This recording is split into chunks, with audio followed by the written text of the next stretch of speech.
All right.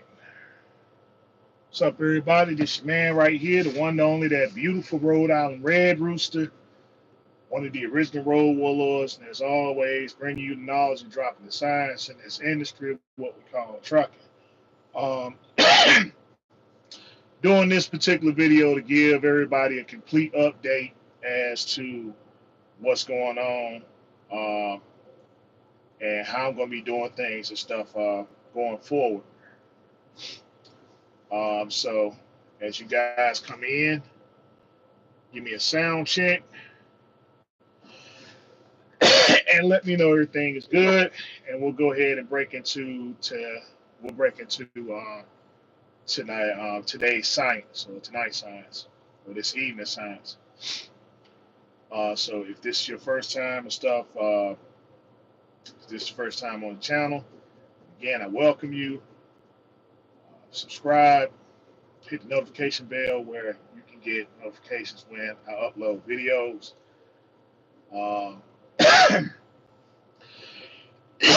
Excuse me.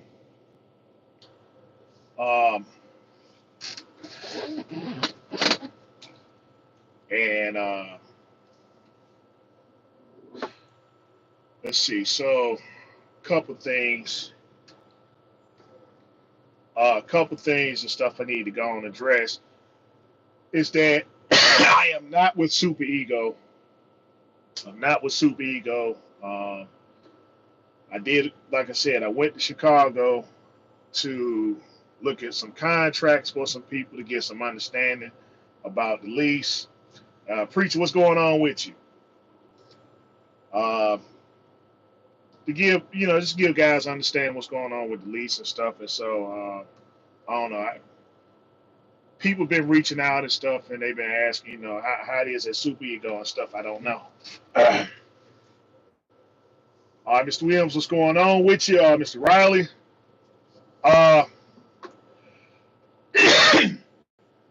So,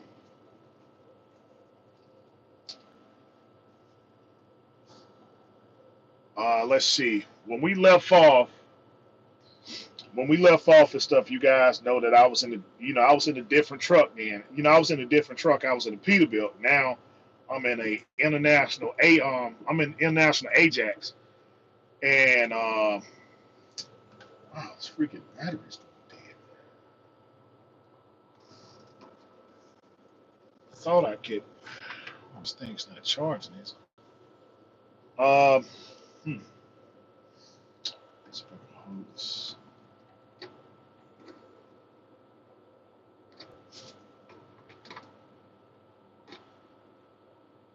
Oh, I know what I did wrong.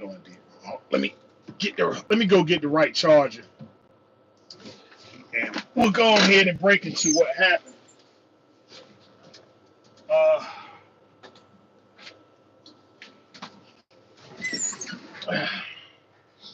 See, what truck are you in? I got an international Ajax, and so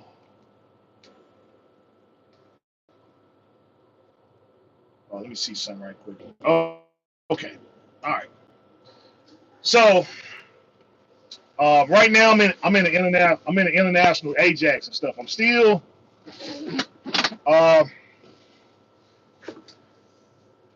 give everybody the complete story. Yeah, I'm giving everybody the complete story and stuff about what's been going on. So as y'all know, my truck, my 13 Cascadia, the motor locked up on it, right? No, this got the X15 in it. It's got the X15 in it. Y'all know my motor locked up in my DD15, so we took it down there to the shop. So it's a series of things that happen, and so I didn't want to really elaborate on it until I got confirmation about everything and what's going to be going on here for. So y'all know the truck got the motor locked up. I took it to Florida. So it's down there at the shop and stuff with the guy who did the rebuild, and he got back with me. He got back with me. To make a long story short, um, it's everything's going to have to come out of pocket. You know, everything's going to come out. It's going to have to come out of pocket. So I got to take the L. You know, I got to take the L on the motor and stuff. And so, you know, so the option that I have is that he got a you know, he got a good motor and stuff that's there. It's a used motor. So he gonna take that one out, put that one in. He's gonna take that one out, put that one in and stuff, and that's that. And so I just gotta pay for it and stuff. And so that's just I just gotta take that L. Um, yeah, I just gotta take that L and stuff, man. So um, you know, it is what it is. It is what it is and stuff. You know, I'm disappointed, but there's nothing that can be done. There's nothing that can be done and stuff. Right, he did it, but here's the thing you gotta remember. When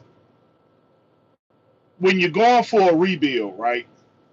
When you're going for a rebuild, the question that I want to answer will that be the better way to go? And yes, it is, and no, it's not. Um, a rebuild can help you if the truck that you have is the truck that you absolutely want. You said the warranty doesn't. Uh, no, it's just it's you know it's just not something it's just not something he's gonna cover. It's just not something he's gonna cover. So when you start talking about warranties, right? When you start talking about warranties, you got to deal with people. You got to deal with actual rebuild shops and stuff. I went to a shop that does rebuilds. You know, so you got two types. You got mechanics who does. Got anybody can put a rebuild in your truck, right? Anybody can put a rebuild in your truck, but a rebuild shop will rebuild your motor, and then that's where all the warranty and stuff will come in at. So everybody will offer you a warranty. Everybody will offer you a warranty and stuff, but it's you know, but um, it's kind of hard to say what made the motor lock up. I don't know, and I don't know and stuff, and so I'm not satisfied with the fact that I don't know. So um, I'm definitely gonna find out. You know, I don't, you know, I don't know. I mean, he's telling, you know, it's all possibility and speculation. And until I do a thorough analysis, which you know I'm going to do, once I get a thorough analysis, then I'll know for certain what's going on with it. I'll know what's going on, and then I can put the information up there and can tell you what's going on with the DD15 from start to finish. So, um, so when he told me that, I went on ahead and I agreed. You know, I went on ahead and I agreed. Let's see, mine has blow by, but it's still running. Yeah. Then if you got blow by coming out of your crankcase, if you got blow by coming out your crankcase and stuff, then it's just a matter of time. I believe you got. I don't think you got DD15 though. But getting back to my truck is yeah. Getting back to my truck. Um, so what I decided. So what we decided to do and stuff. We're gonna throw another used motor in it. I told him take his time. I told him take his time putting the truck. You know, getting everything in and stuff like that. So I should have my truck. I should have my truck back around June. Um, I should have my truck back around June and stuff, right? So, um, with that being said, everybody should already know what my next move was, right? So, so when he told when he told me that, I already had a plan and stuff in play. I was just waiting on him to see what he was going to do. And so, when he told me that, like I said, it's a bit of a disappointment and stuff like that. But it is what it is. So um, he's working on that now. He's working on that now stuff. I'll get the truck back in June. So what I did with the rest of my money and my credit, um, I was just, y'all know, I said I was gonna go and try to find me another truck. I was gonna go over here and try to find me another truck. I said I was gonna get some, get a pre-emission truck and stuff like that. So um, I can't, with the type of business that I do, and stuff. It's just not. It's not economically feasible to do, right? Because when you do a rebuild and stuff, right? When you go buy a cash truck and you do a rebuild, you see you all in and stuff, right? And so what happens is that the rebuild and the cash truck, it makes you cash poor. You see what I'm saying? Which is what you don't want to be in this industry. You don't want to be cash poor. Um, yeah, you don't want to be cash poor. So um, so I can't concentrate. Excuse me. Okay. Um,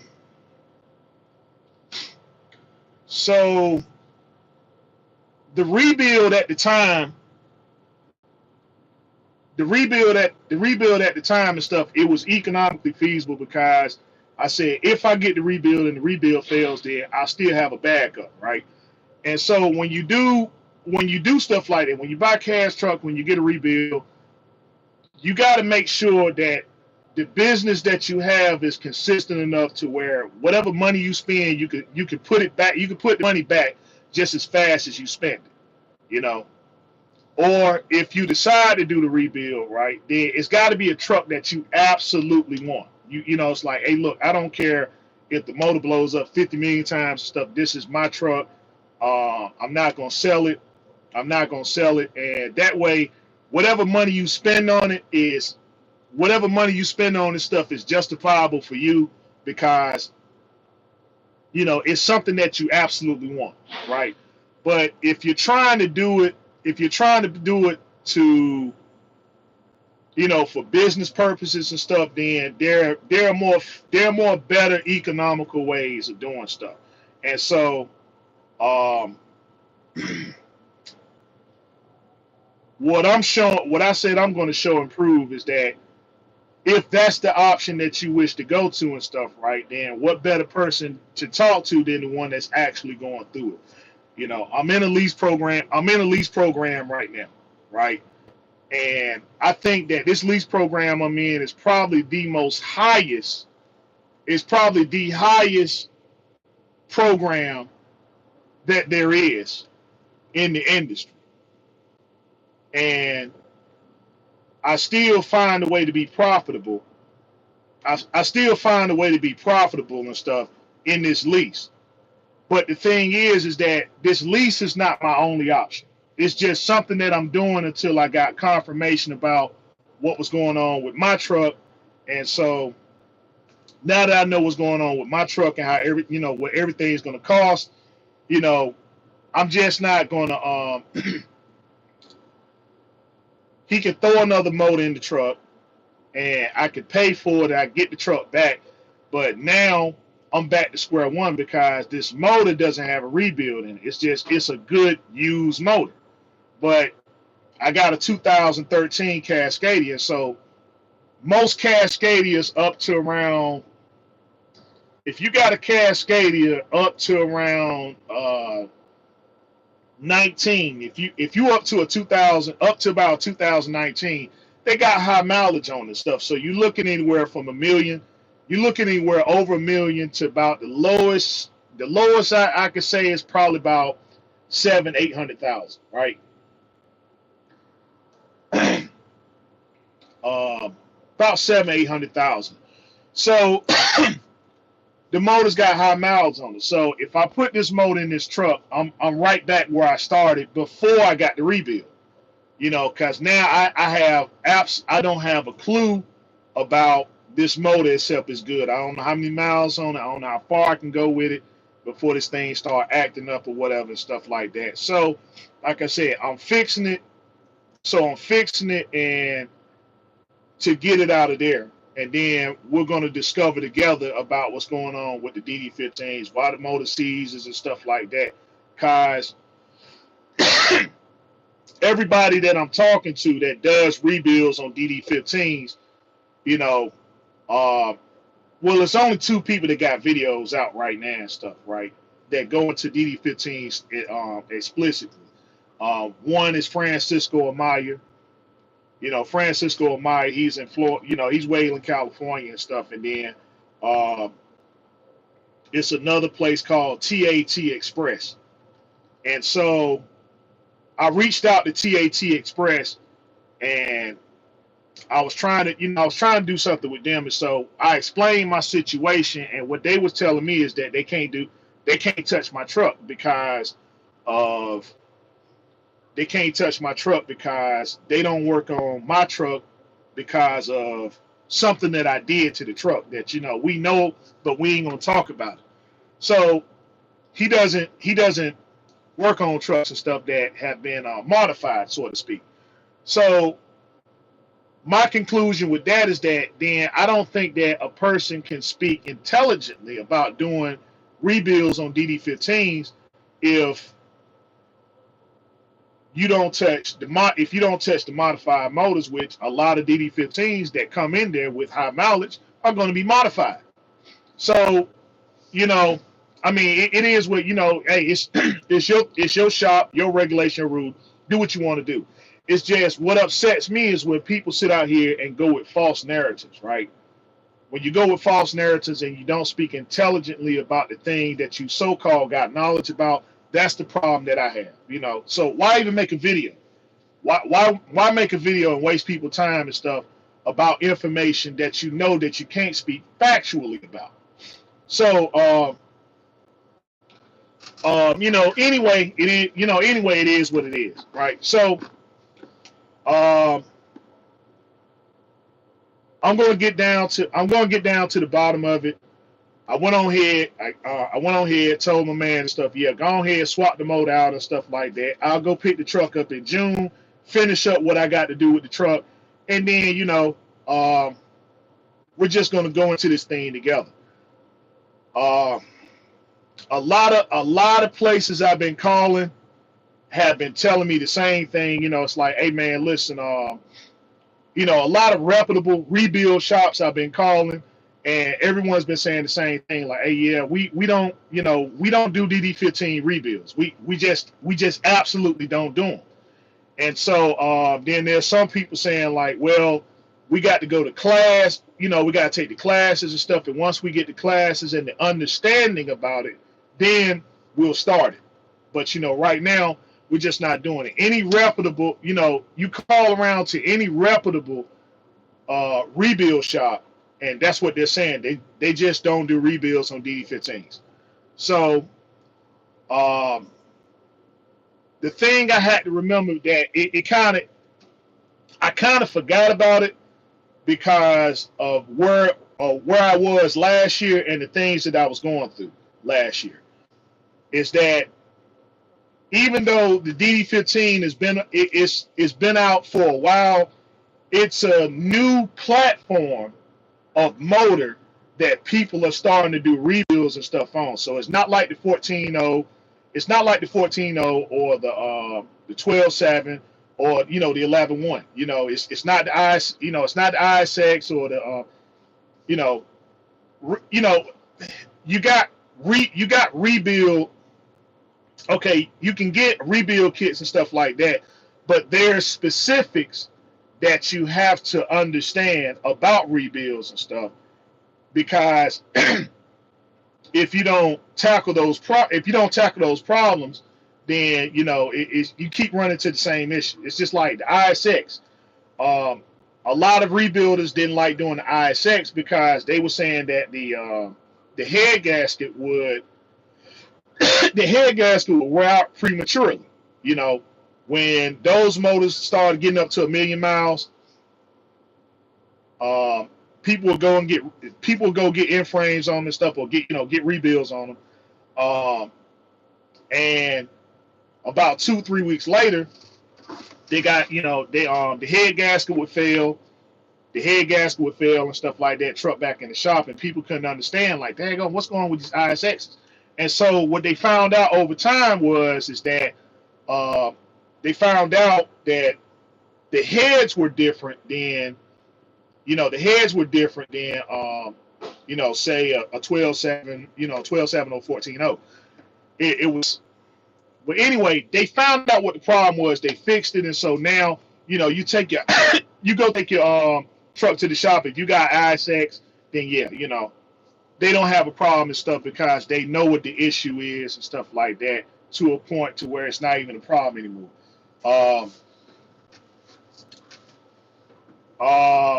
Same thing with the cat, right? With the cat motors, the only place that you can get a cat rebuild was at a certified. The person had to be a certified cat mechanic, and that was because cat, the tools that was needed to do the work on the cat motor, there weren't any aftermarket parts at the time. Stuff that you could purchase. You had to get official cat parts and those sort of things there. But now, we're talking about a motor now that's about 15, 15, 16 years old now. So with all the aftermarket stuff out here,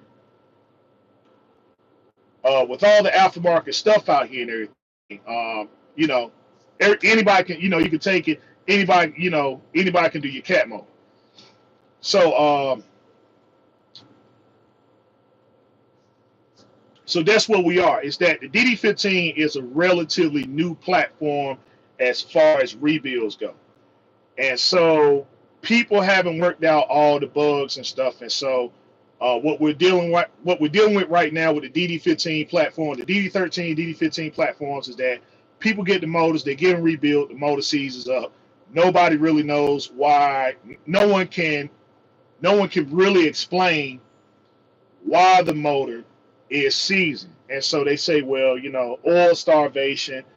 Okay, but again, the only people that are putting that information out there are people that I believe don't do with Francisco, he's one person, but TAT, he's the one that goes into it explicitly. And what's going on, G Logistics? He's the only one that goes into the videos explicitly and stuff like that. And again, the information can't be trusted because everybody that goes in there and stuff is dealing with modification issues. Well, that I don't know. As far as the oil pumps and stuff like that, it's anybody's guess. And so it's anybody's guess right now. But like I said, we're going to get to the bottom of it. Because, like I said, I'm getting my truck fixed. I'll get it back in June, finish the stuff up, and then from there we got something to work on, right?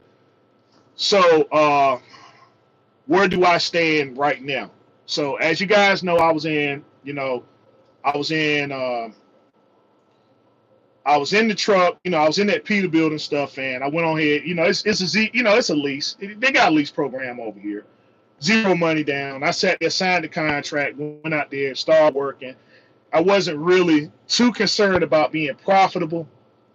I wasn't really too concerned about anything other than, just making a couple dollars to, pay little odds and ends and stuff like that. But I was really hoping to get my truck back, right? I was gonna get some good news and stuff like that.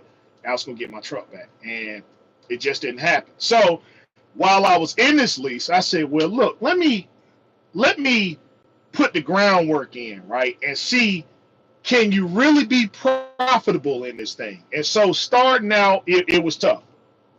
Starting out, it was tough. I'm like, man, dude, there's no way possible. But then I said, come on, dude. I've been in this industry long enough. Let's apply this real science to this thing and see, is it just speculation, or is it really speculation, about people not being able to make it, or can you really make it in this industry and, in a lease program? And my conclusion is absolutely, you can make it. And I'm saying I'm in one of the most highest. I can't think of a single carrier that's out here. I took the time to go and view people's contracts and stuff and say, okay, what is you guys overheads a week and stuff? And I'm like, man, dude, they aren't paying anywhere what I'm paying over here. And so I sat down, I did the math, I put the work in, applied it, and it's just like what I thought, which I say is very disappointing, because looking at these leases and stuff, like back in the day that I used to be in, I could have been just as successful then as I am now. The problem is that I guess, and I admitted it, is that I never really took the time to understand what I was in. I never took the time to understand the program that I was in. But just like I said in times past, what guys need to do in these lease programs and stuff is that, number one, you need to,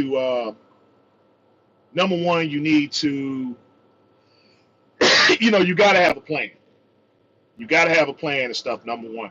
Number two, you got to get an understanding about what you're in, what you're entering and stuff.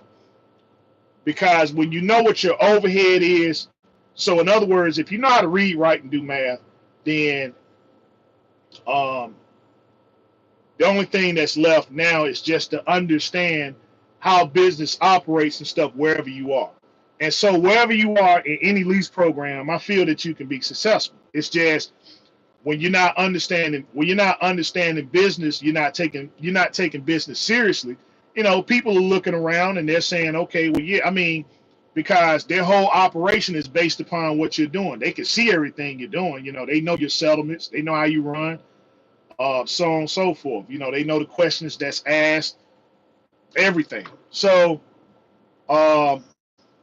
when you know, and when you don't know, you don't know. And when you don't know, this is why people fail in this program, is because it's not the program itself.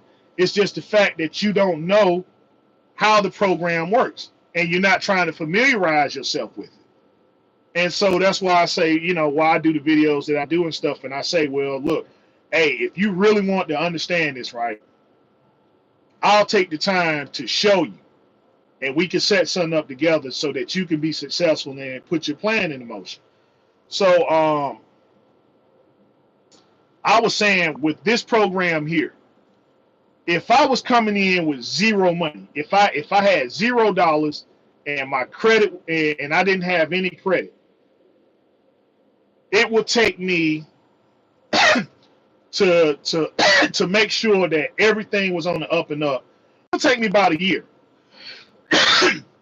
It would take me about a year and stuff, but it would take a year of me seriously looking at my situation and saying, I want this thing to be successful. So, guys get in these programs and then they start getting comfortable. It's, hey, I got to go stay at the motel and take a few days off. I got to take a vacation. I got to go home for a few days and that stuff there. And I'm saying, like, you're on a mission to have capital to create your business, because being in this lease, you're not there. You're only getting started and stuff. And so, it's like I said, me waking up every single day knowing I'm in this truck right here, there's no point in me being comfortable. There's no point in getting comfortable. It's a very uncomfortable situation. It's a very uncomfortable setting. And so each day I have to get up and focus on the business every single time. It's not up for a negotiation or a debate. It's like when I talk to my dispatch again, it's about getting to the dollar. I'm not going to sit here and fuss and argue about things that's not going to constitute making money. You know, we're not going to do the long drawn out thing. I'm just going to show you. I'm gonna just show you with the numbers that's being presented and say, hey man, look, we got to get these numbers up. This is where I have to be, and it's going to be, it's always a continuation about that and stuff. Is that, hey, look, this is where I have to be every week, no exceptions, because this is the program. This is what I'm in, and that's what it been. That's what it's been basically. That's what it's been basically and stuff. And so it's just, I wish I had this kind of I just wish I had this kind of mindset a long time ago that would really answer a lot of questions. I would have been in a lot better shape and stuff back then than I am now. So anyway, in this program, I'm making, I'm making money. I'm making money to a point that I say, if I had no other choice but to stay in this program, yeah, I could do it and could be successful. So fortunately, I already had money put away. I have my credit and stuff straight. So those, I just have other options and stuff like that. So like we've been talking about in times past, we told guys, hey, listen, back then it wasn't a good idea for you. If you got the money, hold on to the money, because when will you know when it's time for you to make a move and stuff to go get the equipment? Now's the time. You see trucks at an all-time low. You see these trucks and stuff at an all-time low now. I mean, they're lower than they've ever been. It's just, what's disappointing is there are people that I know. There are people that I know that have made some moves, and I'm seeing that I see that it's costing them now, right? It's like you put a lot of money into something at a time where you shouldn't have did it, and now you're forced to have to do things. You're forced to have to do things now, and you lost a whole heap of money. In other words, it's just you became cat. You got the truck, but you don't have the capital. You see what I'm saying? You should have been holding on to the capital. You should have been holding on to the capital and then play the finance game. Because everybody feel the finance game is about, okay, well, if I go over here and I put money down on the truck, the industry is going to be so bad, and then the repo man going to come get the truck, and that's going to be the end of it. And that's not it. What I say when you play the finance game is that if a truck costs $60,000, I'm gonna say if a truck costs $50,000, right?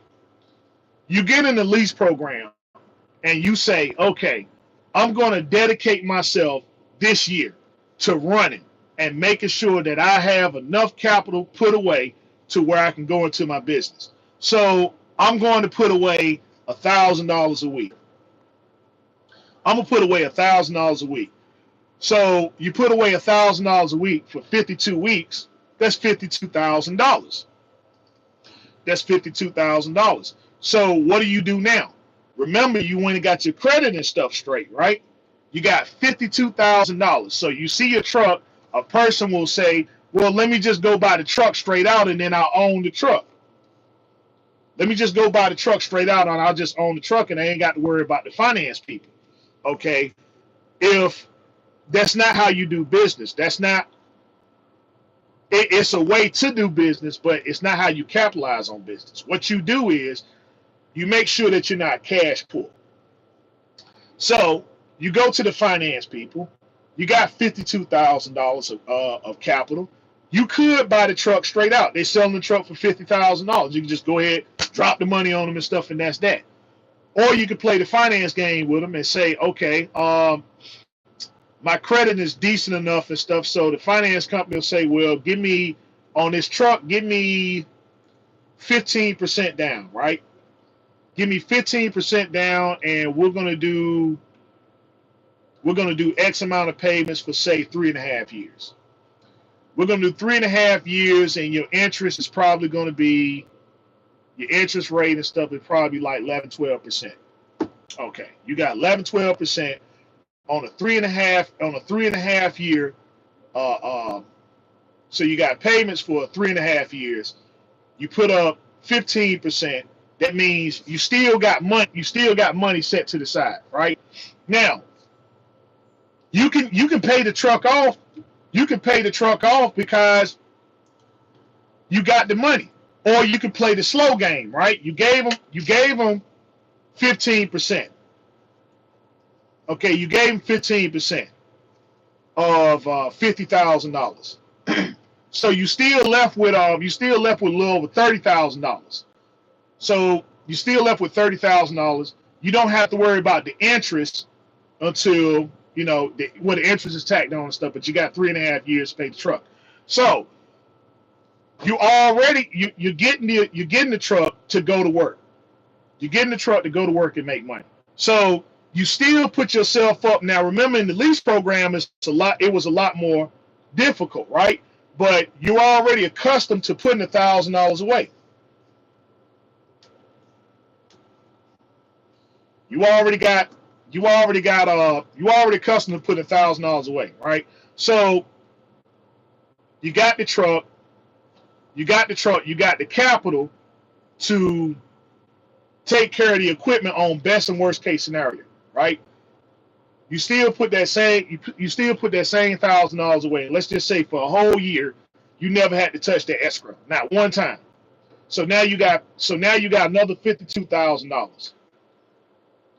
You got another $52,000 and stuff. You made your payments and stuff on the truck, where when you was in lease payment, you was paying weekly. Now you're paying monthly. You're paying them 12 times, right? You're paying them 12 times and stuff. So you're adding on to your capital. You're adding on to your capital to sustain your business. So you're ready for any contingent. You're ready for any contingent in your program.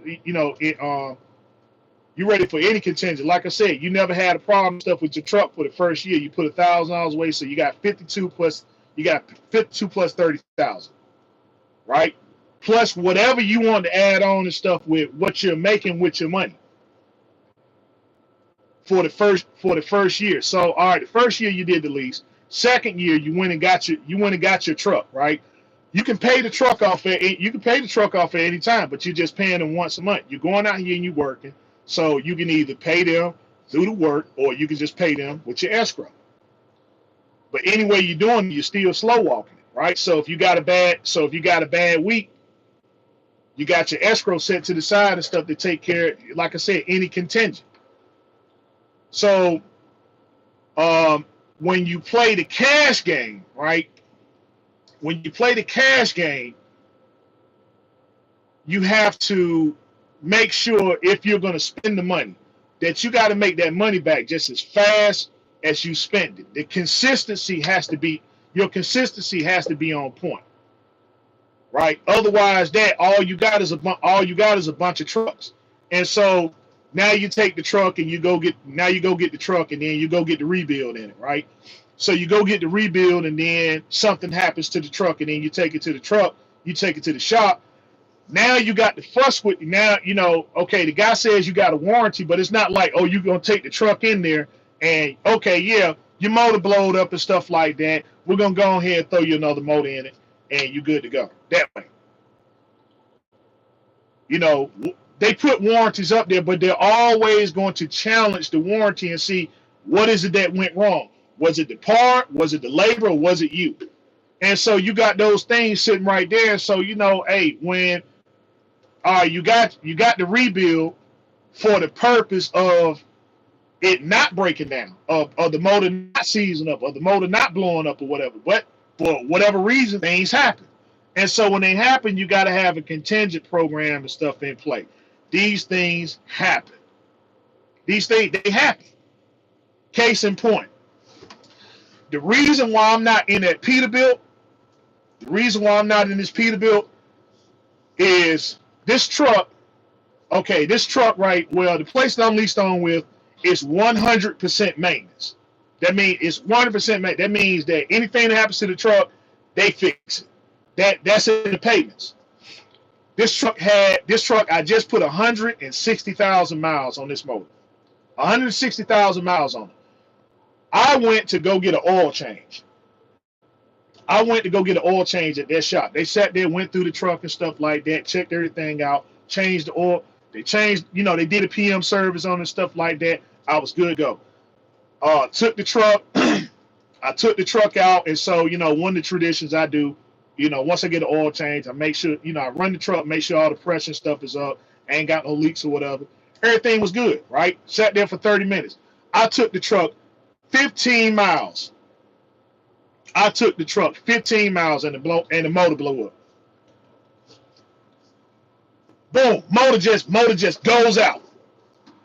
160,000 miles. Right after oil change. I get told back to the shop, man. Everybody's looking around all scared now, like, hey dude, what, hey man, what happened?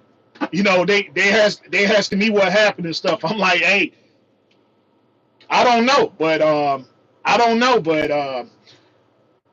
somebody's on the hook for a $50,000 motor.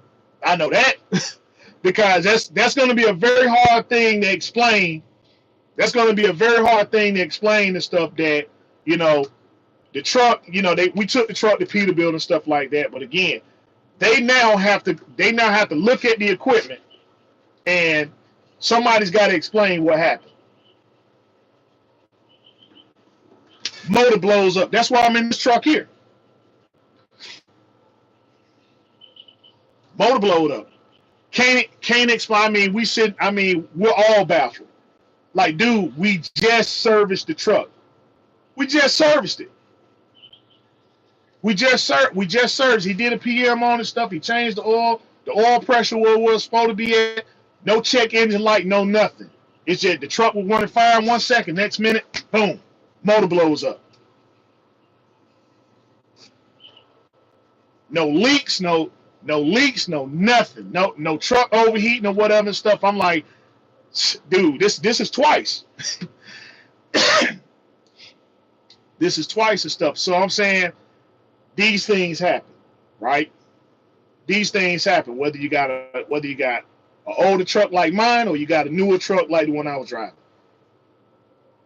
When the truck got took to Peterbilt and stuff like that, they didn't, they're not going in there and stuff and say, okay, yeah, we'll take that motor out and stuff and put that motor in and stuff, and then you'll be ready to go in a week. They ain't doing that. The truck's still sitting there. They're going to pull it in there, and they're going to do a thorough investigation. They got to write this thing up, and they got to know, okay, listen, what caused this motor to blow? They're going to be checking those filters. They're going to be testing the oil. They're going to be testing the oil. They're going to be looking at these. They're going to be looking at these reports and stuff and say, okay, who was doing the oil changes? When did y'all do them? They're going to be checking everything like a fine-tooth comb and stuff before they make that determination to say, okay, yeah, we'll put another motor in the truck. If not, he's on the hook. If not, he's on the hook. $50,000 motor. This motor, 160,000 miles on a year-old truck. So things happen. Things happen. That's business. So that's why, like I said, that's why I'm in this truck here. So what I did, I kept. I kept my conversation up with the people over there at Long Mountain. I kept the conversation over with the people at Long Mountain. And so y'all seen where Long Mountain was, their trucks, when everybody had the SBA money and they had the SBA money and the PPP money, those down payments was like $20,000. They wanted $20,000 for a used truck. They didn't have no warranties on them or none of that stuff there. Now those down payments are just as low. Those down payments and those monthly payments are just as low as it was when I got my 13. So I gave them a call. I gave them a call and stuff. I was like, I didn't want an automatic truck. And that was the only reason why I didn't go back to Long Mountain before. I ain't want an automatic truck. I never wanted to spend money on an automatic. So I just had them as a possibility. I had them as a possibility and stuff. And so I was making some phone calls to some other places. I was on Facebook and I seen that they was getting some manuals in. They was getting some manuals in. So I called my salesman Chris back. I say, hey Chris, hey, you know, I see y'all getting some manuals and stuff. He said, yeah, you want one? I said, yeah, go and put my name. Go on, you know, they waiting on the titles and all that stuff there and everything. So he said, um, I'm gonna give you a heads up once everything and stuff gets cleared, and we'll just go from there. So we've been back and forth. We've been back and forth and stuff. So Chris called me last week and said, yeah, I got your truck picked out.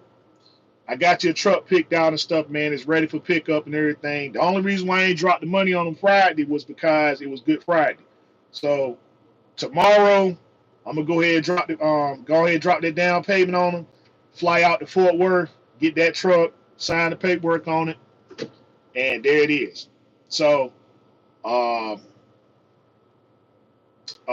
so next week I'll be turning this truck in. So next week I'll be turning this truck in, and I'll be flying out to Fort Worth, get my truck there and stuff, bring it on back. Well, let's see if they can. If we can get everything straight, I'll just get my decals and stuff here. When I turn this truck in, I'll get my decals and stuff, and then put it on this new truck here, and that's what it is. So, uh, basically, that's what's going on and stuff. I'm like, uh, would I stay in this truck? You know, would I stay in this truck? Yeah, I would, but it's not. The money is not going toward. The money's not going towards anything beneficial for me. You see, my credit's good. I got the money I need to go over here and get my own equipment. Like I said, I called Lone Mountain and stuff, man. They knocked $1,000 off the down payment. So see, these are things that help me in my business. And so I just pay them once a month. You know, I'm paying them once a month as opposed to being in this lease where I'm paying weekly. So, you know, if I want to take time off and stuff, I can. The money the money that I'm paying on this lease truck, I'm adding that on into my escrow and stuff because I see that, well, you know, hey, I can afford it. You know, I can afford it and stuff, right? So what I'm paying on this truck weekly, I told them, hey, look, y'all still take that same money out. The difference is that if I hit a bad week, I can borrow against that money. You know, I can borrow against that money. That lease can't do that. So, you know, when you get yourself straight, you got to make sure that every and all things that you do is for the benefit of your business. You know, you just don't, you know, you complete a lease, you turn the truck in, you get you another lease truck because it's easy.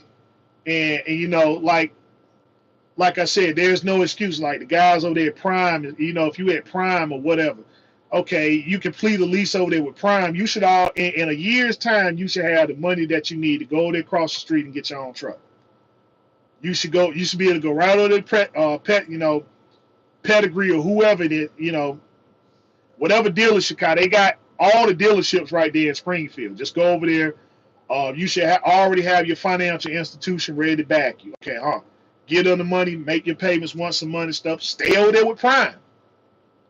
I ain't saying leave Prime, stay with Prime, you know, because that's where you're making your money at. But I'm saying that your overhead expenses should drop significantly to a point to where what you was paying to them is now going to yourself for your business. Because whatever they doing, you can do it yourself.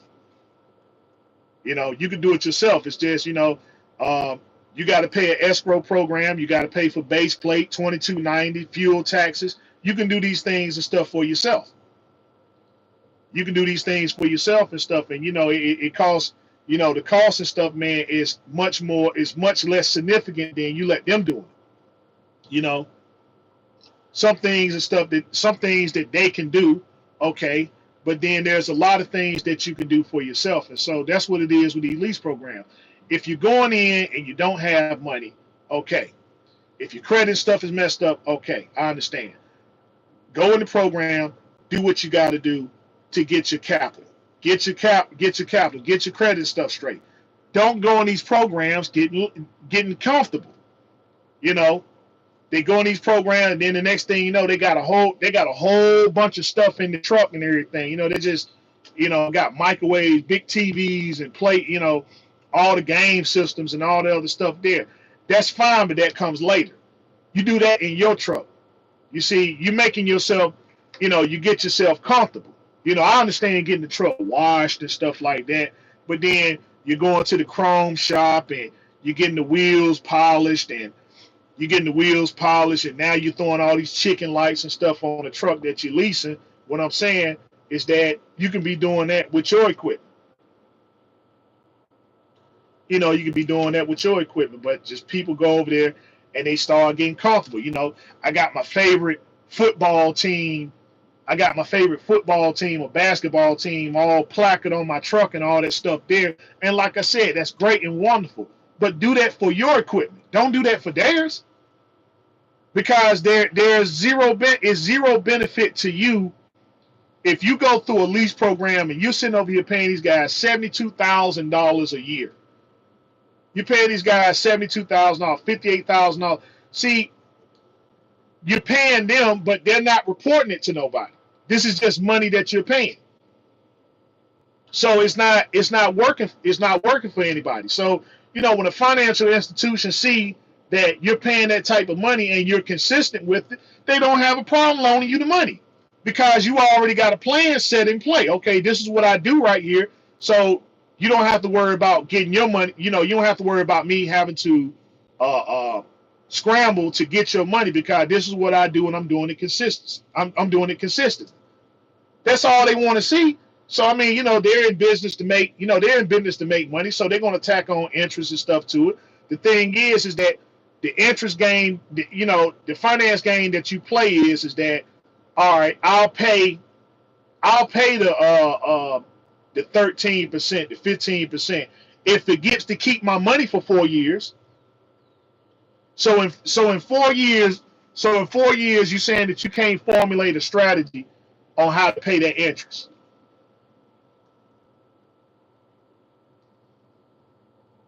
And so what people also think is that when you're dealing with the finance institution, what you're paying in the lease program is what you're going to be paying to the bank. And that ain't true either. The only way you ever got a truck was a zero money down lease. And so you got to pay $1,000 a week. So you figure, okay, yeah, my truck payment is going to be $4,000 a month. Yeah, it can be $4,000 a month if you go out there and get the truck with the ultra sleeper. You go get the ultra sleeper and stuff. If you got the multi axles or whatever and stuff. Yeah, those trucks there. But you're talking about a regular sleeper truck and stuff. You got a regular sleeper truck and stuff. I mean, hey, they're not knocking you in the head. But when all you know or ever done with finance is always just sign on the dotted line and just pay people weekly, then you really the only finance that is dealing with these guys here. Just like going to not Furniture Fair, just like going to Rent America or Aaron's and all that stuff there. These are the places that I go to and I deal with where they charge at 50% interest. But I ain't got to put no money down, but you got to pay them weekly. So you going in the bank through the back door and stuff instead of coming in through the front door. And you can handle like I said, you can handle your stuff just fine. Just understand where you are with finance and how things work. And so, you make these things play to your favor. So when you're ready to do something, you can do it and it's to the benefit of yourself. You using your own purchasing power to purchase the things that you need. And so that's all there is there and stuff. And so what I'm saying with me and what I'm doing with the Lone Mountain thing is that, all right, so I tried the rebuild thing and it didn't work. Okay. So in order for me to continue to make money, I ain't gonna say continue to make money. What I had to do was I had to regroup and say, okay, what's the next step now? Is the rebuild something that he's going to cover? Is it something he's going to fix? How much more money is it going to cost me? And so, all right, so I see this is what it's going to cost me and stuff like that, which I say I'm gonna pay. But the risk that I take is that now I'm back on, the risk that I take is that if I spend this money, then the same things that I was worried about and stuff, which caused me to go into the shop, they never really went away. So it's not a good investment. You know, I spent the money on the rebuild because the rebuild was supposed to get me a large set of miles. Like, okay, another 1,000,000 miles on it, right? So if it took me 5.5 years just to put 500,000 miles on the truck, and the rebuild was $24,000, and so you're talking about another year. You're talking about not another year. You're talking about another 10 years before I have to go back into the motor and stuff again. And I spent $24,000. That's a great investment. But when you're spending that type of money, and then it only went 8 months, and now he's telling you, okay, you might have to come out and pay that again, right? It's not a good investment. So let's go to the next step then, which is I just need to get something newer, or I need to get something that has a manufacturer warranty and stuff, right? So that's something that they can kind of hash out. That's something that they can kind of hash out and stuff, because that's what I need for the business that I'm in. And so I'm gonna just play I'm playing the slow game with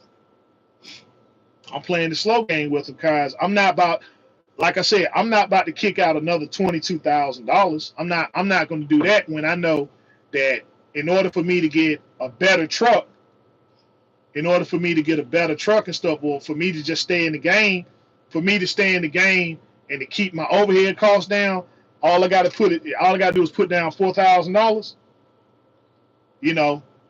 I tried it one way, it didn't work. But I'm saying that's me and what I did. So, yeah. So that's what I'm gonna do. I went on ahead, dropped the money on Monday, go get this truck, and these are people that I dealt with before and stuff. I'm getting another Cascadia with another DD15 motor in it. So the information that I had based upon on this 13, I'm now putting it on this motor here and stuff, which is basically the same thing. And so we're gonna go through the process together about learning what it is about the DD15s, what caused it to fail, so on and so forth, and that's that. So I'm looking right now, and so I'm seeing some DD15 motors and stuff like that, that's already out the truck. I find them at a decent price and stuff, man. I'm gonna buy a couple of them, and then and stuff, and then we'll go. Like I said, we'll go through the process. We'll take it to this person. We'll take it to that person. We'll get them fixed up. And stuff like that, and then we'll run it as we go. So um, so that's my thing there. That really upset me to a point to where I said, I'm gonna find out what the DD15 platforms and stuff is. So as I find them, and I'm finding them for I find them for the low. And so we'll find out who's going, who provides the best kits, and stuff like that. What's the best kit that you can get? What's the best parts you can get? Best injectors, those sort of things, there and stuff. So we'll go through that and stuff, and then we ain't got to worry about guys talking about I don't do the rebuilds because of these modifications and all that stuff there. So I'm saying, yeah, I'm gonna be the Lone Mountain guy. Yeah, I'm gonna be the Lone Mountain guy and stuff, but I'm gonna be the DD15 guy too. I'm completely vested in it, because that thing, it really bothered me. It really bothered me and stuff. And so I say that platform right there, that DD15 platform, we're gonna get that thing mastered. And the DD15 is gonna be as understandable as a 12.7 and a 14.0. If I got anything to do with it, If I got anything to do with it, definitely, because that right there, it just I can't own something and then it just go unexplained. It's just like me being in the lease program. I understand it now. So when people talk about they ain't making no money, okay, well then I already know what questions to ask. Okay, you ain't making any money, but then the first thing they want to do is put it on the carrier. And I'm saying, okay, before we start doing that, all right, before we start doing it, let's look at your contract. Let's look at your settlements. Let's see what you're doing and see what kind of understanding you have about the industry. Because, like I said, it's usually guys that don't know how to read and write and do math. Because I see guys making videos talking about that driving. A person people driving trucks don't even make minimum wage and stuff like that. And I'm saying, okay, here we are again. You sitting out here talking about things that you have absolutely no understanding about. So how can you sit there? Oh well, the job just, a person making minimum wage is making more than a truck driver. That's not true. Well, a company driver makes more than an own operator. Again, just not true. The money, the math just doesn't add up. So I formulated this science called seven. I call it 7, 30, 70. 7, 30, 70. And I wish I had a clipboard, but to tell you what it is, you got 7 days, and out of 7 days, 30% of what you make is going to be going towards the fuel, which means that you have 70% to take care of your expenses. So to make a long story short, 7 days, for every $1,000 that you make, $300 is going to fuel, which means that you got $700 left. You got $700. So it's for every $1,000 you make, $700 of that is going to be going towards your expenses. 300 of that is going towards your fuel. So how many thousands of dollars, how many $700 is it going to take care of your expenses? Because fuel, fuel, they get that automatically. Fuel, they get that automatically and stuff. So 30% of that is gone.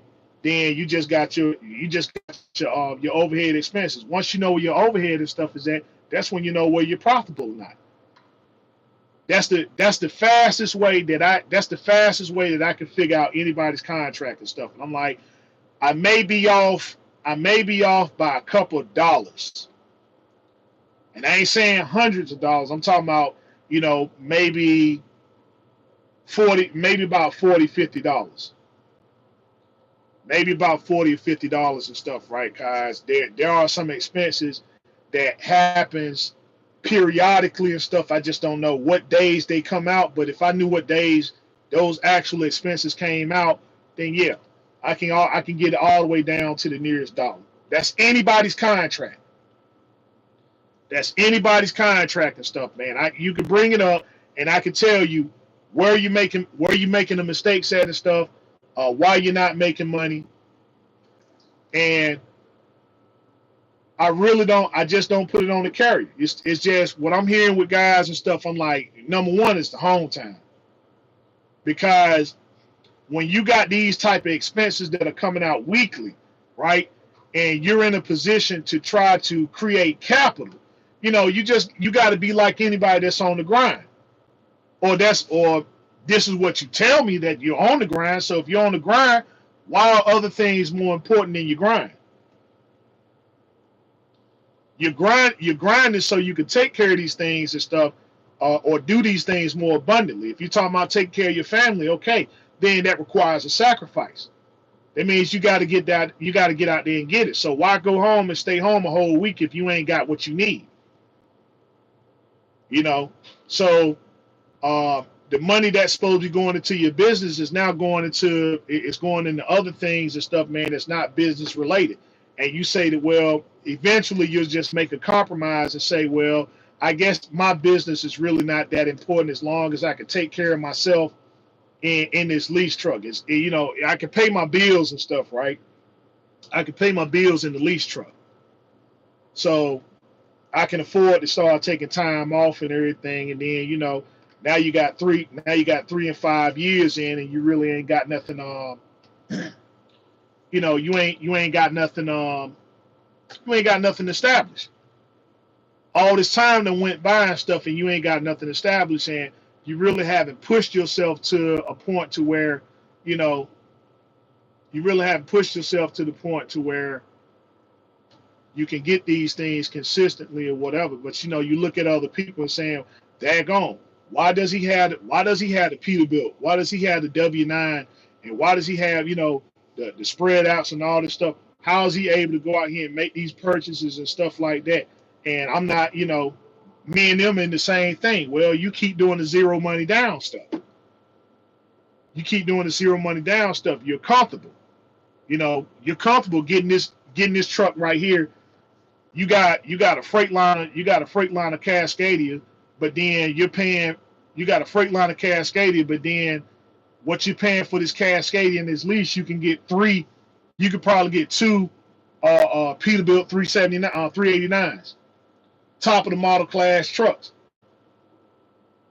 You can get two of them, or you could just get that one and stuff and still do things comfortably. Because the equipment is yours. But oh well, the zero money down house. I ain't got to worry about putting money up or whatever. See, certain figures of money scares people. When you start throwing certain figures out there, when you say, when you start saying $30,000, $40,000, see those figures that scares people. That scares people and stuff. But then, when you sitting over here and paying these guys weekly, you don't really think about that. You got $72,000.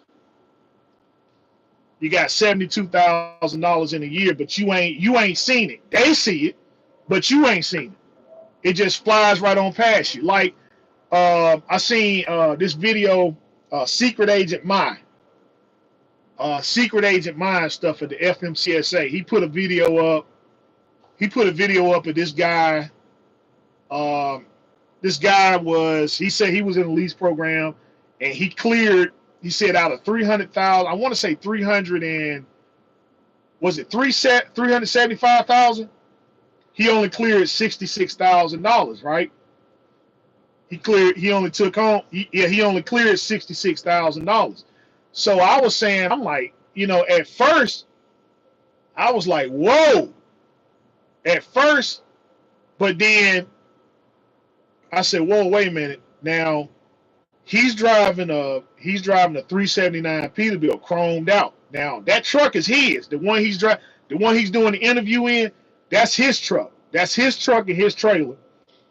And he said he was working for a carrier last year, and he only cleared $66,000. I said, whoa. But then I got to thinking. I said, whoa, wait a minute, Roost. Okay. He's doing an interview in a chromed out 379P with a 53-foot spread axle unit.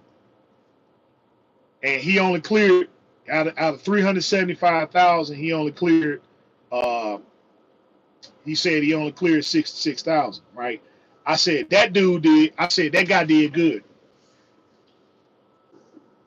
That guy did good and stuff, right? And I wasn't even paying. It was the 66 that bothered me, right? But then when I sat there and did the math, I was like, oh, okay. But again, the evidence shows right there, he's riding it. He got a 370. Just let that sit.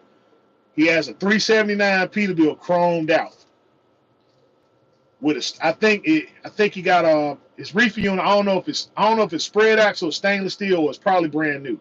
But I know it's a completely new setup.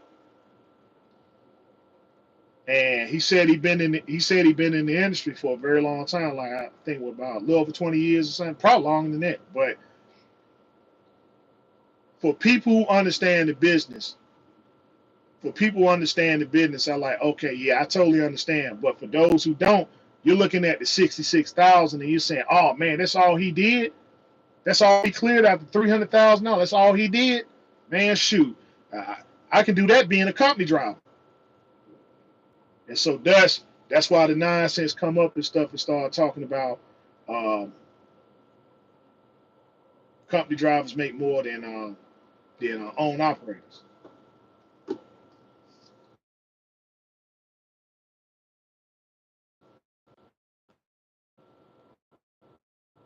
All right, so let me get to y'all's comments and stuff. God, Drew's warranty didn't cover it. Nope. Wow, no warranty. Nope. I had a rebuild last year. Yeah, yeah, TV. Yeah, I remember that. What was the cause of the what was the cause of it blowing? Don't know. I don't know and stuff. We're gonna get to the bottom of that. Mine has low. Let's see. I answered that one. Let's see. That's crazy. No warranty. Trucking boy is a crazy game. You ain't kidding. You ain't kidding. Let's see. You got Cummins ISX. Let's see. Go with a used DD15 or just a motor swap with the 12.7. I see a lot of people do that. The problem with the 12.7 motor swap on the Cascadia is that it's you can do it, but it's a lot of money involved in it's a lot of money involved in it. And like I said, I like my truck. I don't love my truck. I like my truck, but I don't love it enough to put a 12.7 swap in. I checked into it. I checked into it and stuff. Um, the motor, you know, getting all the things that's needed to do the 12.7. By the time everything's said and done, I could probably buy 3 Cascadians. You know, and I understand the 12. I understand the 12.7 advantage and stuff, but again, it just ain't. It's not worth it. I could just go the 12 to do a 12.7 swap. I can just go and get. I can just go get a W900 with a 12. I can go get a W9 with a 12.7 in it, or just go buy a pre-emission truck with the motor rebuilt in it, and still probably save more money than the Cascadia platform. Cause you know, uh, you got to go. You got to remember is you got a 12.7 setup, right? And when you start to go for the parts and stuff like that, that's where it gets confusing. That's where it gets confusing and stuff, right? And so you got to know the part numbers and stuff like that. It's not like you can go and you call Freightliner and stuff and give them that number and stuff there. You got the 12.7 swap. It's just going to be more harder to get parts and stuff that you need for the truck. And it's not economically feasible to do it. If it was, if they can keep the cost down, then yeah, absolutely, I'll absolutely do the swap. But it's just with everything that's involved in it. By the time everything's said and done, you can just go buy a truck with that same motor in and stuff like that, and still go with those advantages. So yeah, I like my Cascadia. I do. I like my Cascadia. I don't love it that much to where I'm gonna sink that amount of money and stuff into a project and stuff like that. So it's just we're going to be doing a lot of experimenting and stuff to find out what's going on with the DD15 platform. I got money for that. I got money for that and stuff. But yeah, that 12.7 is just best to. It's just best to buy a truck that already got 12.7 in it, than to do the conversion and stuff. So that's why that's out for me. I looked at it as consideration, but it's not economically feasible to do. Trust me, it is a lot. It's a lot of money. It is a lot of money, man, to do that 12.7 swap. You know,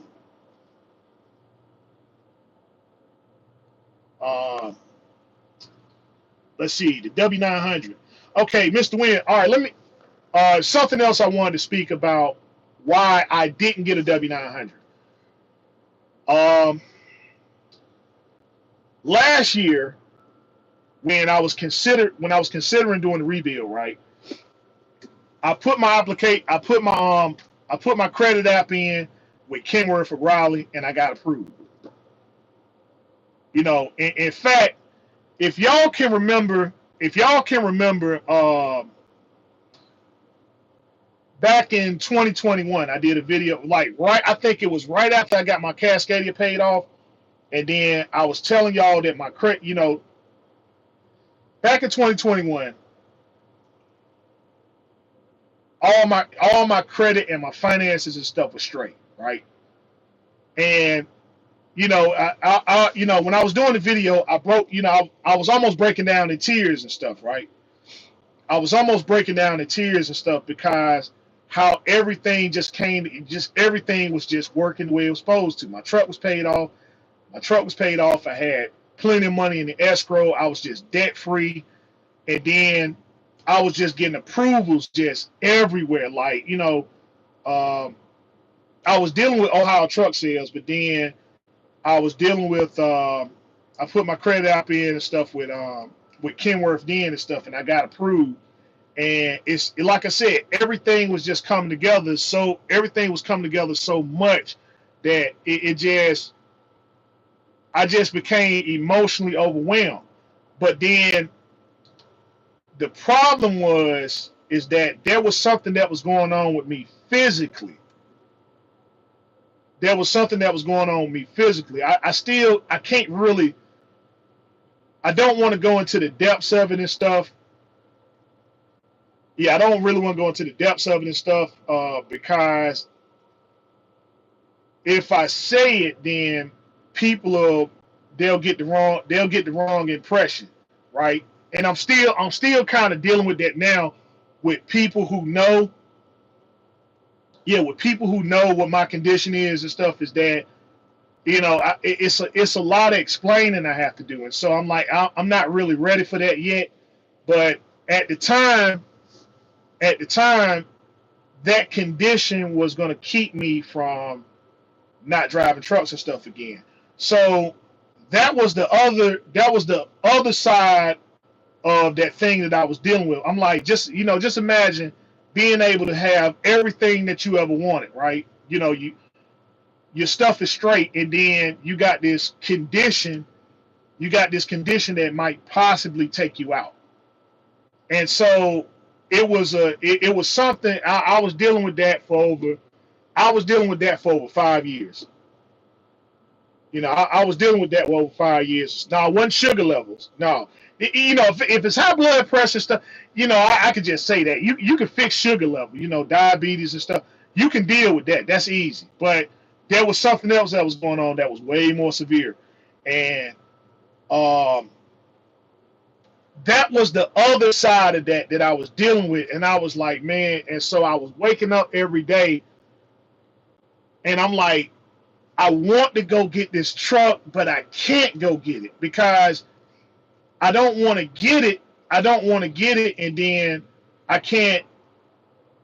I don't want to get the truck, and then I'm not able to drive anymore. Then how am I going to, you know, because I'm like, how am I going to sit there and provide for myself and take care of because this is all I ever done. You know, this is all I ever done. And then I done got good at it, and I done figured stuff out, and everything just going great. And so that's what I was dealing with, just waking up every day, having to deal with that right there. That it was more depressing to know that I can get things, and I didn't know if I could keep it. Because otherwise, that man, I would have went on ahead. I would have went, you know, if I known now that everything was gonna be all right, I would have been got that W9. That wouldn't even, dude. When they when they told me I got approved and stuff, man, I would have went straight to Raleigh and stuff. And you know, that's why I was saying, like, how much can you get for the Cascadia? I was like, dude, I don't even know, and I don't even care. They ain't gonna give me no money for it. But I said, man, I'm getting a W9. So it's just every day, I put the application, every day they was calling me, emailing me and stuff. They was sending me pictures. Hey, look, hey, uh, they was sending me pictures and stuff like, hey man, uh, if you don't like this truck, we got this one right here and stuff, and we got this one right here. And then, they were just sending me inventories about things they got, and they was like, hey, look, I can get you in this truck, and I could probably save you a couple thousand. Just imagine that every day somebody calling you and telling you all this great news and stuff, and you can't really act on it. And then, so what made matters worse, y'all remember I bought my house in 2021. I bought my house. I was like, um, I bought my house in 2021, and as y'all know, I'm always out here working, so I just never went home. And the reason why I didn't go home was because I said, I got the house, and I'm going to enjoy what time I can doing what I do, right? Driving trucks.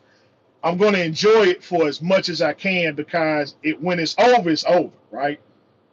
And when it's over, if it's over, it's over.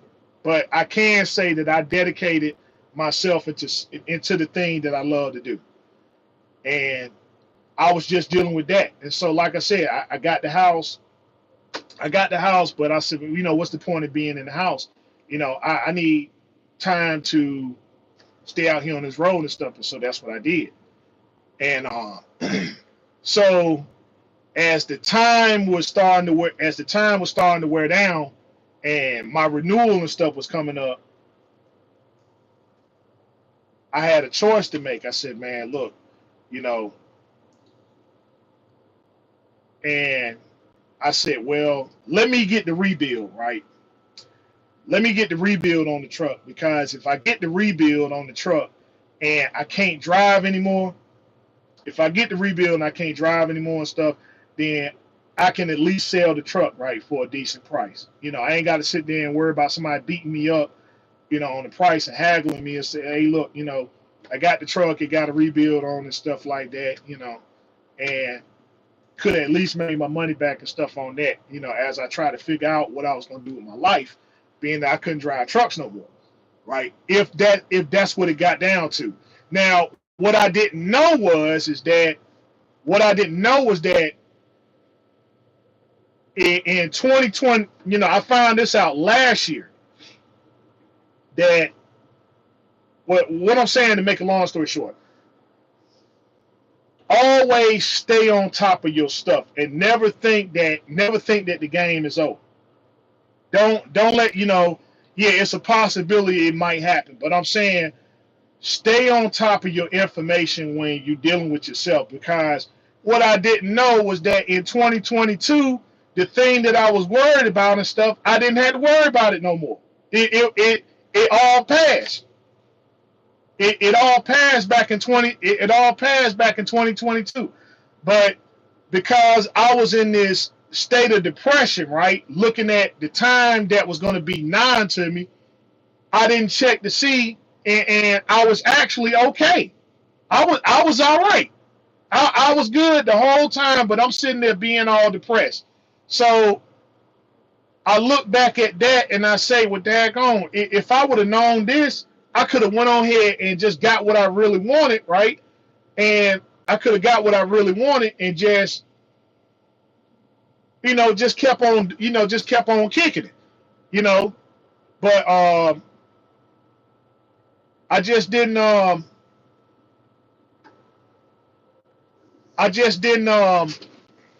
didn't stay on top of it. I didn't stay on top of it until the 0 hour. And, it got down to the 0 hour and stuff, and I went to go check down, and that's when they was telling me, like, dude, you was worried about that the whole time. Like, why didn't you come see me? Why didn't you come see me? Like, man, look, you was straight, you was all right. And I carried that with me, and I carried that with me and stuff, and then it just prevented me from doing things that I could have done. And so now I got the rebuild, and I know that I'm still gonna be driving trucks and stuff like that. So I'm like, now whatever happens, happens, right? So I got the rebuild, right? So I said, well, shoot, I already got it. I got the truck. I might as well just go and stay into it. They make W-9s and stuff every day. My credit and stuff still straight. So let me just go and make this. Let me go and make this money back, right? And by the time I make the money back, I'll figure out. I'll know where I want to be at. I'll figure out where I'll know where it wants to be. Um, yeah, I know where I know where I want to be. And so the motor, like I said, the motor messed up. Okay, all right, it is what it is, right? But the thing is that the biggest issue with me is the fact that I know that I'm still in the game. I'm still in the game, so it doesn't really matter. It doesn't really matter much now which way I go, right? Because I gotta understand. I gotta understand of the industry, how things work. I understand how money is. I understand how finance and stuff work. It's a learning process, right? But I'm still in the game. I'm still in the game and stuff. And so I'm like, all right, so I didn't get the W-9 right now, but I can get it. And I know that once I get that bread, if that's something that I want, the option is still, the option is still there. The option is still there and stuff. It's just all on getting the money and stuff. So I'm like, hey, um, I'm just right now. I'm unpacking. Right now, I'm unpacking 5 years of living. I got 5 years of living in this condition of, in this condition of worryation and stuff, right? Like, man, I'm gonna be out the game and stuff soon. It's just that I'm unpacking that, and every day is just a blessing, man. Every day is a blessing. So I'm like, yeah, it's a blow what happened. It's a blow what happened and stuff. But hey, so I'm getting another Cascadia. All right. So I'm getting another Cascadia. But I know this time is that if once I get once I get what I need, once I get what I need, that's an option right there. That's an option right there. So yeah, just um that's where I am. That's where I am and stuff. And so um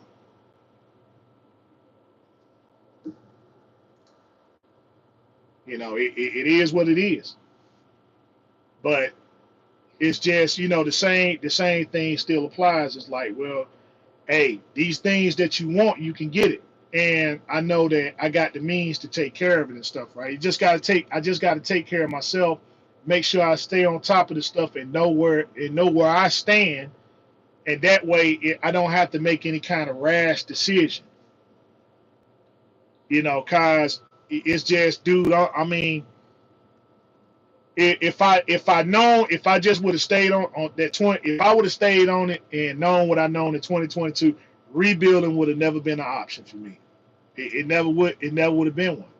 But I'm saying it's something that, it's information that I have that I can pass on and stuff and say, well, for those who may not know and stuff, and so I say I'll just be the vessel and the tool and stuff, right?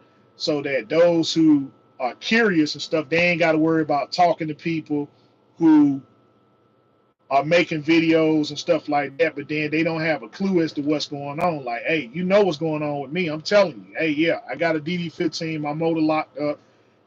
These are the possibilities and stuff like that. This is what I spent. This is what I did. Um, this is what I believe I did wrong, and then we're going to go through the correction process together. The lease program and stuff. Again, I'm in it.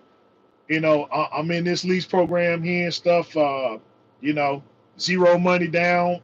Zero money down. Leases walk away. 'Cause that's exactly what's going to happen next week. You know, turn the truck in. Turn the truck in, go get my truck, and then we back to square one. So, um, vacationing and stuff like that, that's a real option now, cause I'm still able to do what I love to do, and I understand time is important and stuff like that, but it's like you know we gotta make time. We gotta make time and stuff to we gotta make time and stuff to do things and stuff. Like we can't always be in the midst of stuff, cause like when I went to California, I enjoyed it, and I enjoyed it. I want to do that again. I definitely want to do that again and stuff. But like I said, I just didn't go back because I just wanted to spend. I said if I have any time remaining, then it needs to be anything that I love to do. You know, because California ain't going nowhere. At least I don't think.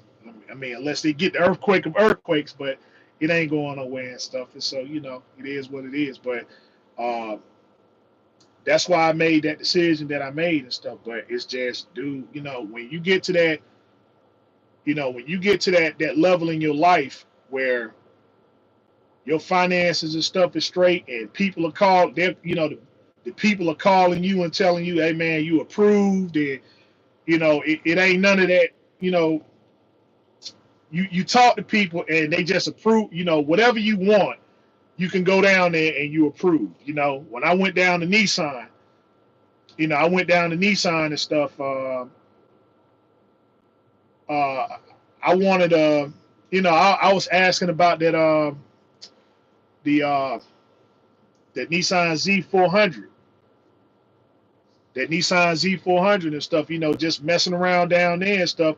You know, he took a couple minutes and stuff and came back and he told me I was approved with that. So I'm like, it's just when you went through life and you had a whole bunch of denials and stuff, and now people are trying to fight for your business.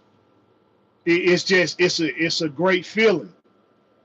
It's a great feeling and stuff, man. And so and then knowing that you can still, knowing that you can, it's just I don't know how to explain it. Other than it's a great feeling, man. But uh, and then just not having that worryation over your head no more about your health is still it's always a factor, right? But it's not that thing right there that I was worried about. It's done past now,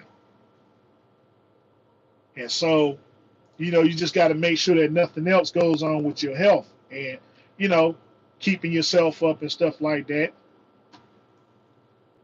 It's a great feeling, man, to go to financial institutions and stuff, man, and they're trying to fight for your business. They're giving you low interest rates and stuff. They're giving you low interest rates and stuff, and you can say, yeah, I can go into, I can handle that.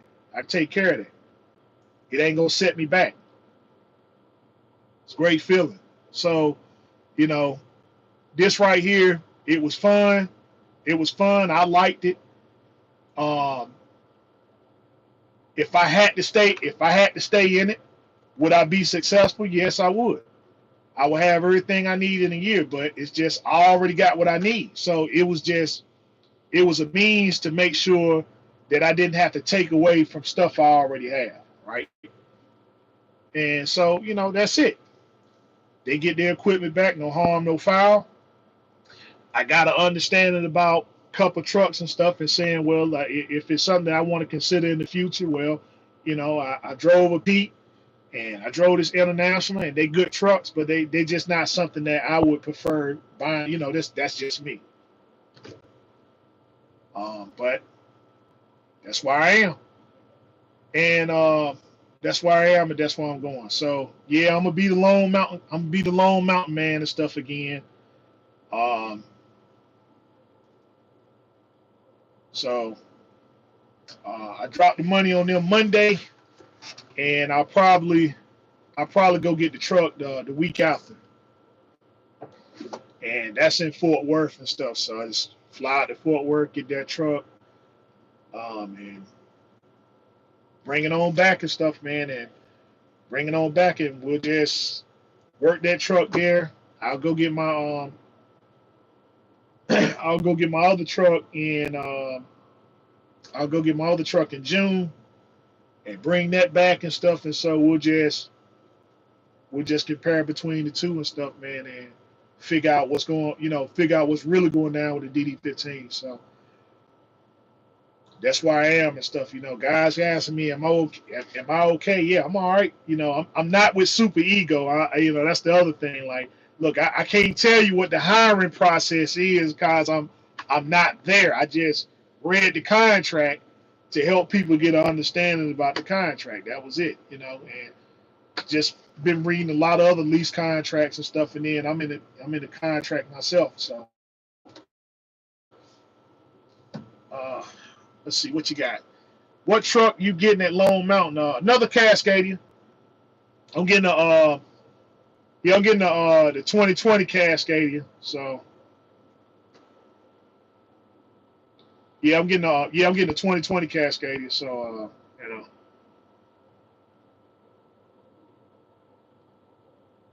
brand new. No, it's a 2020.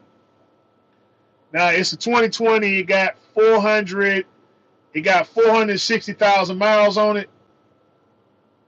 It's got 460,000 miles, 2-year warranty on the 2-year warranty on the motor. This is manufacturer warranty and stuff on all big and small components, and then 2 years on the after treatment. Yeah, so that's the other thing that kind of sucks. Like I'm back on that. I'm back on that emission thing and stuff again. But we already know what to do.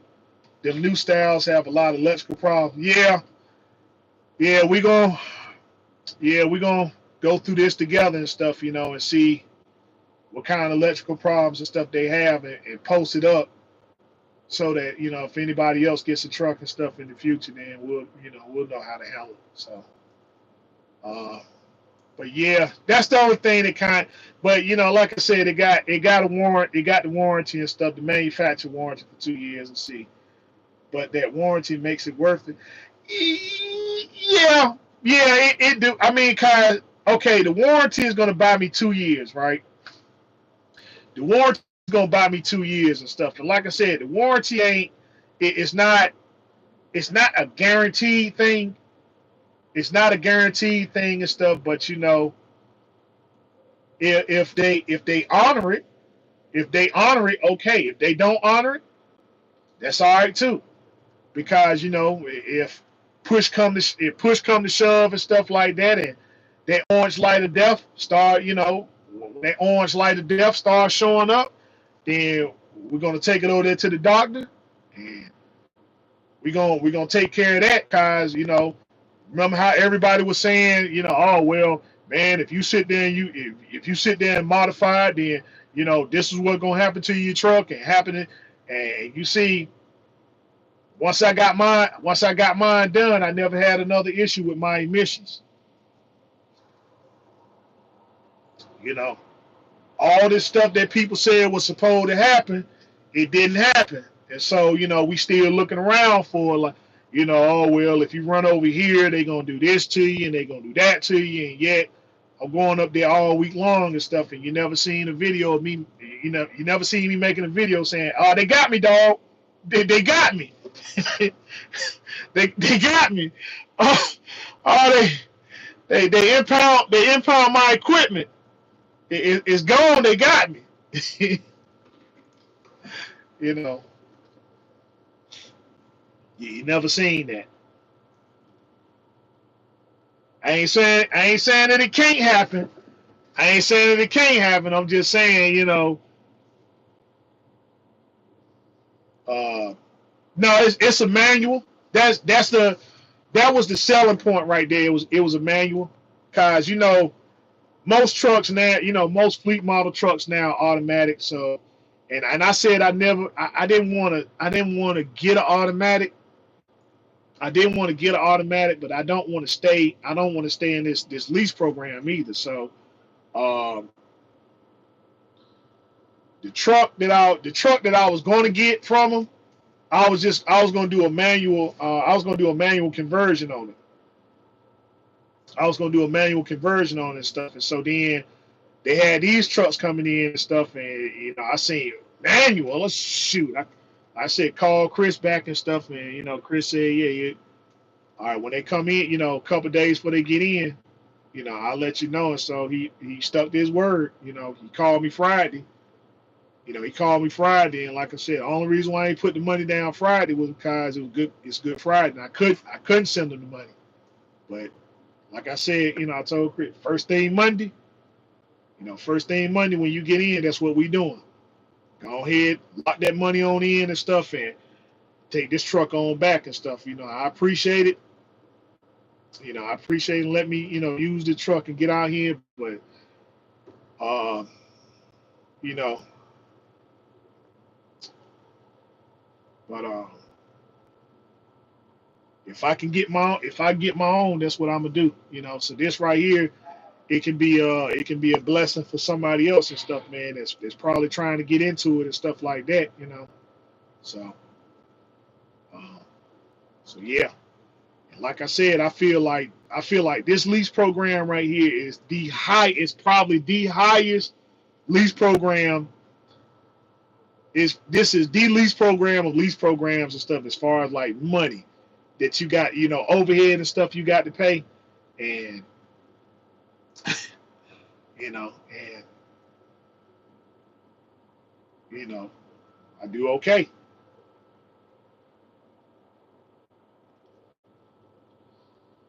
But if y'all ain't got any questions for me and stuff, man, I'm gonna go ahead and I'll go ahead and kill the feed and stuff. Uh, y'all got my contact information. Y'all got my contact information. See, I feel like it's a sad time to be a truck driver. Well, the funniest thing about the times is that you never know that you're living in the greatest time. You never know that you're living in the greatest time until that time done pass. Like um, people that was in the 80s was probably saying like, man, dude, God, it's horrible right now and stuff with everything that's going on. But then, we look back in the 2000s. We look back in the 2000s and stuff, and people will say we look back now and stuff. Oh man, the 80s was just the greatest. The 80s was just the greatest time and stuff there is. Um, how much? Let's see. How much of my deductions?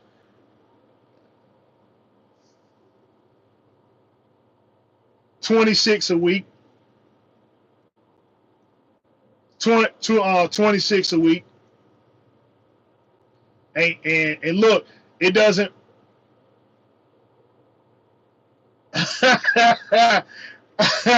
you ain't give up on it.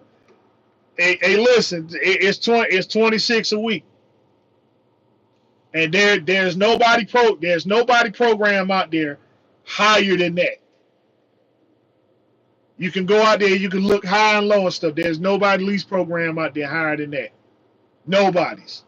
I know cause I checked. Well, maybe there's one.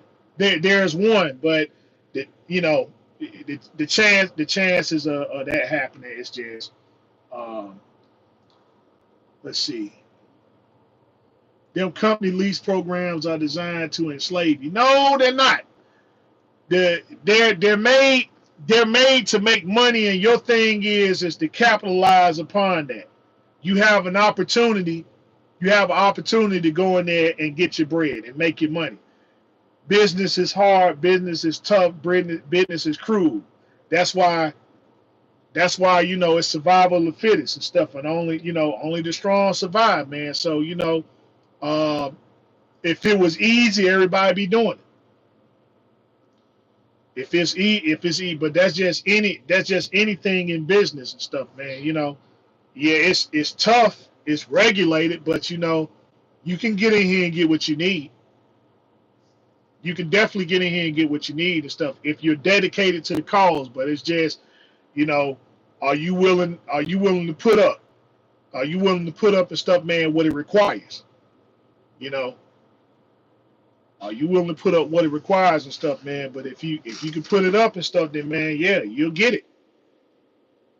You know, you'll get it. But I mean, you know, if you know, yeah, it's like I said, it's tough. It's tough, but I can't think of any I can't think of any business right now and stuff that you can get into and stuff where, you know, it's not. Let's see. How hard is to get a truck from Lone Mountain? It's it ain't it's not hard. It ain't okay. It's not hard with I'm gonna say this with Lone Mountain. It depends on how you catch them and when it depends on how you catch them and when you catch them. But it's fairly simple, right? It's fairly simple. If it's your first time that you're going to Lone Mountain, if it's your absolute first time you're going to them, then you just what you're doing is that you're explaining that they're a financial institution, right? That sell trucks, and so everybody has to pay the same thing. It's not like okay, um, if it if the interest is 6%, right? Then that's to everybody that qualifies. So it's to everybody that qualifies and stuff. So they say they want 58 down, right? Then that's what you got to come with. But you just got to show them that with the down payment, you still got enough money to cover yourself on best and worst case scenario. You know, you're going in. Do you have a business plan and stuff? Let's hear your business plan and what you're trying to do. And so if you got longevity somewhere and stuff, that helps out a whole lot. You know, if you just if you yeah, if you've been with a carrier and stuff, and then you say if you've been with a carrier and you decide to go to them and stuff like that, that helps out. That really helps out and stuff. But what you trying to show them is that hey, I can get this truck and I can take care of it, and that's it. Let's see. I was told you need 7,000 in the bank. Now you need about 10,000. You need about 10 grand. You're gonna need 10 grand. Cause what they doing is that all right, their down payments, the down payments right now and stuff are about most of their trucks now and stuff I believe is like 5,800, right? So that's 5,800 and stuff. Let's see, fuel hauling, steel trucking, absolutely. So you got to show them that even with the down payment, that you still got enough money to take care of. If you come up with any kind of issue and stuff like that, any kind of, I ain't saying big issue, but you got enough to cover yourself to where if something comes up, you could take care of it, right? Because some things, it's like I said, things happen, and you can't be calling them back and saying, "Oh well, I ran into this issue here and stuff," and because once you get the truck, it ain't no point of trying to call them anymore and stuff. That's it. The only thing you need to call them about is if they just need to update, some information and stuff on you. But other than that, that's it. You set up your ACH and stuff, and then you set up your ACH. They get the money out of there and stuff, and that's it. And so, they just want to know that you know how to take care of business. If you get the truck, you can take care of business. And so it's them is I would say that they're more easier. They're more easier than dealing with a financial institution. They're more easier than dealing with a financial institution stuff. At least that's how it was with me. The second time the second time they just way easy. It's just, hey man, you know once you complete, once you buy a truck from them and stuff, man, and yeah, once you buy a truck with them and stuff like that, that's it. You can buy trucks with them for life. It's not even. Yeah, the second time and stuff is like, hey man, look, you give them the down. Oh, okay, you got a truck. You put the down payment down, and that's it. Okay, come on, get your truck, sign the paperwork. That's that. But yeah, the first time, they just want to know if you got enough to handle, uh, your business stuff. So it's relatively simple. At least to me it is. If you know,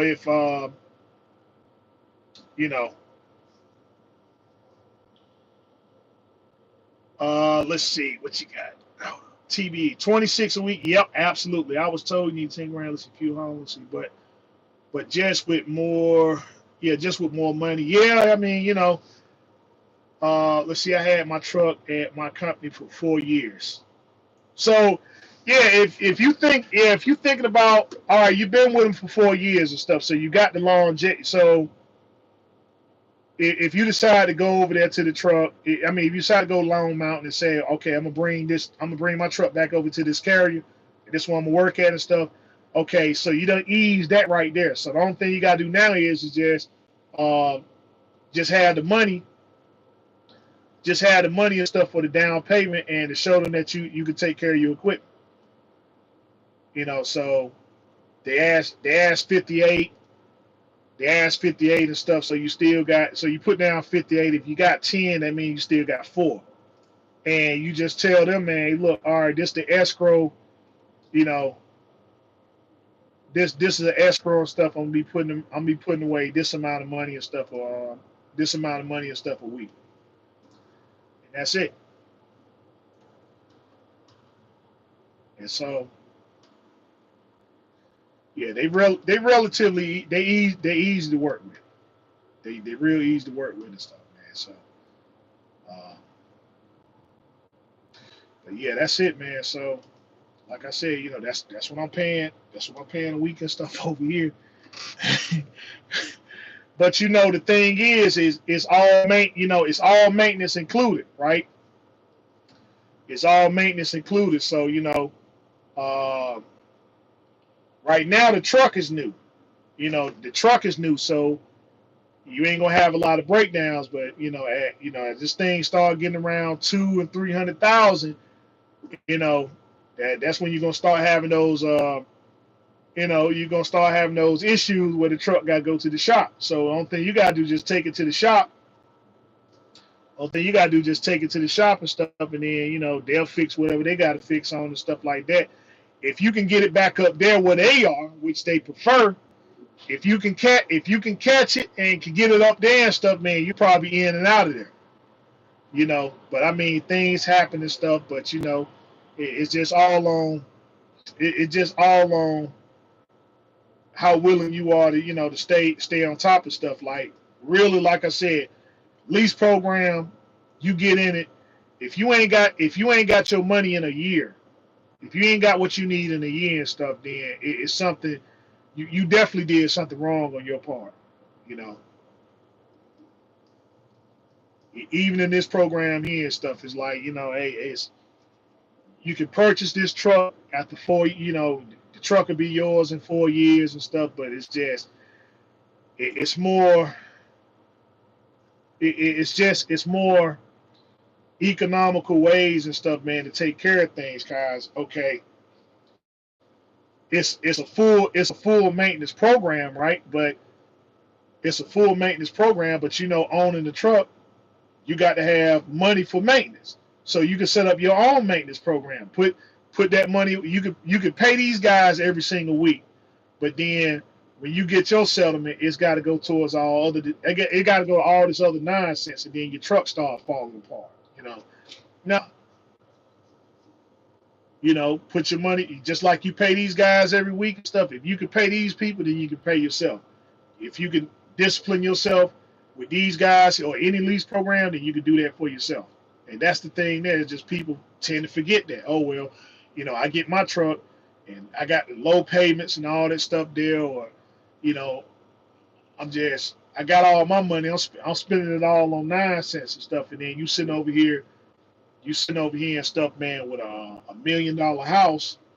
You sitting over here with $1 million house and stuff, man, a couple of daggone 70, 80,000 cars, $80,000 cars in the driveway and stuff, and then your daggone truck out there popping and pooting. And it puts you down, and now you saying, well, shoot, I got to jump in somebody's lease truck and stuff to take care of all this stuff that I accumulated, you know, when I could have just sat there and saved my money up, right? Save my money up, so when these issues come up and stuff, I just deal with it as it comes. And like I said, if you don't do it for yourself, you're gonna be doing it for somebody, and that's why you can always be successful. No matter what you do, you can always be successful, guys. You know, either you're gonna be successful to yourself, or you're gonna be loaning your strength to somebody else to be successful. So you might as well do it for yourself. But anyway, guys. Y'all got my contact information up here on my YouTube page. Text me first. Text me first and stuff. Hey, who is that, right? Hey, I appreciate somebody just text me and stuff. Hey, man, yeah, I appreciate that. I appreciate that, whoever it is. I'll see who that is in a minute when I go into contacts. But yeah, hey, man, yeah, I appreciate that. Y'all got my contact information. Feel free to text me first. Let me know who you are. Let me know what the problem stuff that you're having in trucking. Like I said, we're going to be adding the DD15s series and stuff up here. So the saga continues. And the saga continues and stuff. So, you know, that it won't be any kind of surprise or nothing like that. You know, we ain't flexing or nothing. We just doing what we got to do and stuff to get an understanding about the industry that we in, so that we can be successful. Let's see, do you do referrals for Lone Mountain? I will. Yeah, I will once I get that contract signed. Yeah, I'll definitely be doing referrals. You know, yeah, absolutely. Yeah, absolutely. Once I sign that contract, once I give them that down payment tomorrow and stuff, I'm gonna be doing referrals. Absolutely. You know, so I don't know what their referral program is now, but I don't know what it is now. Stuff. It used to be for every referral and stuff you got, I think they give you $100. They give you $100, and then if you get so many and stuff, then they'll take a truck payment and stuff away. I forgot how many you had to get though, but yeah, once you got so many and stuff, then you ain't have to worry about the truck payment and stuff. They're going ahead and take one off. So, you know, I'm gonna definitely ask and stuff. Yeah, you know, I'm gonna definitely ask and stuff, man, once I get over there. But you doggone right. Yeah, we're gonna be doing referrals and stuff. Absolutely. Yeah, I'm gonna do that because that helps me. Yeah, that helps me and stuff, and I hope in turn that helps everybody else too. But yeah, that I'm gonna definitely be doing. Yeah, after tomorrow, once they get that down payment, you doggone right, I'll be doing referrals. You know. Oh boy. So anyway, follow me on Instagram, which is Rhode Island Red Rooster 22. Rhode Island Red Rooster 22 on Instagram. Let's see. Oh, Javon. Yeah, hey, all right. Yeah, appreciate it, Javon. Follow me on Instagram, Rhode Island Red Rooster 22, where we're going to be posting up things about, like I said, got my 13, and now I got my 2020 DD15 and stuff like that. So we'll be posting stuff up there. And with that being said, go ahead, close this on out tonight. I appreciate you guys and stuff being here. I know it's a little bit of a rant, stuff like that. And again, I apologize. I hope that my information was helpful. And till next time, it's your man right here, the one, the only, that beautiful Rhode Island Red Rooster. Kelly, as always, continue to do your own research, fact finding studies. Harness on your skills every day. Till next time we talk, next time we meet, be safe, be easy. Peace out.